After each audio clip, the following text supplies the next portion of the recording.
पीक विमा योजनेअंतर्गत खरं तर शेतकऱ्यांच्या खात्यामध्ये 3, 5, 8 आणि 21 रुपये जमा झालेले आहेत। तेव्हा शेतकऱ्यांनी संताप व्यक्त केलाय।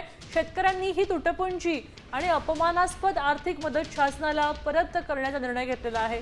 निसर्गाने सतावलेले असताना आता सुलतानी ताप शेतकऱ्यांना सहन करावा लागतोय असं समोर आलंय। मला आपलं प्रधानमंत्री फसल विमा योजनेचे 21 रुपये 85 पैसे माझ्या अकाउंटला जमा झालेले आहेत। तर ते म्हणजे 21 रुपये देऊन शासन आम्हाला काय म्हणू इच्छित आहे शेतकऱ्यांना? 21 रुपयात साधं एक समजा आपण काही घ्यायला गेलो ते शेंगदाणे साखर सुद्धा काही 21 रुपयात मिळत नाही।